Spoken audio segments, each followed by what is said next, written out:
Okay, quick case study in capacity that we did. So we had a client whose sales capacity reached 100%.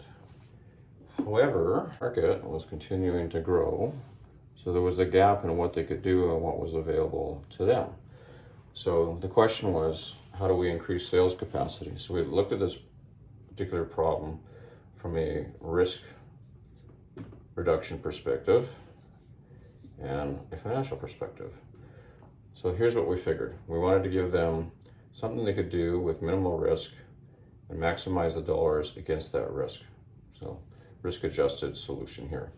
So what they had was a series of sales folks, and they were trying to figure out how to get more capacity out of them. So what we looked at was what these folks did all day long in terms of what they were selling, percentage of time, versus other, percentage of time. And other was after the sales, stocking shelves. So basically they would go to the site, they would create the sale, then they would jump into their truck and pull out their inventory and stock the shelves.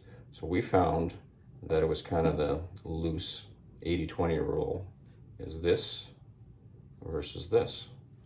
So their actual sales capacity, and these are just representative numbers, they weren't actual, but just to give you the idea, the actual sales capacity inside this could be a lot higher if we offloaded disk. But the idea was, how do we offload disk without interrupting the client relationships? So there was a couple of things that we talked about. So if we brought on one more body and took a few of these percentage clients and stick them over there, we would disrupt 4 territories and give the competition a chance to come in and scoop them up, those being the clients. And also I would have to spend lots of time doing training and mentoring over here. So this was disruptive across 4 territories, which we now split into 5 territories. So that was a little bit of a risky one, because that would change the way the clients were being serviced. Also would give the competition a chance to unseat some of the goodwill that's in place. So the other thing we looked at was, maybe we just offload this to a different person and leave all these territories in place. So that's what we ended up doing, because by doing this, we had a truck full of the other folks.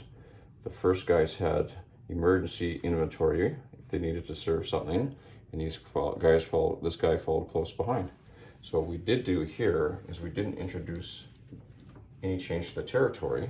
We just introduced a supply chain flow change here, and kept this all in place, and we were able to free up, let's just call it 50% more capacity across each one of these team members, and take an opportunity to fill that gap. So that's what we did.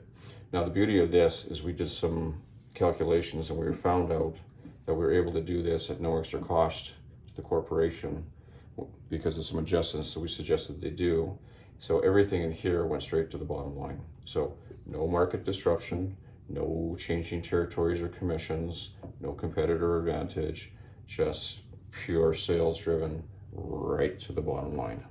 That was what we did. Just looking at risk, we always look at the ability to do off ramps in case something goes wrong, and we always look at the risk adjusted solution here. So there you go. We were able to do that for a client. They were very happy. We checked back in with them, and they were able to pick up this market share that they were hoping. And they will continue to do that from an annuity perspective from now until they decide not to run the business anymore.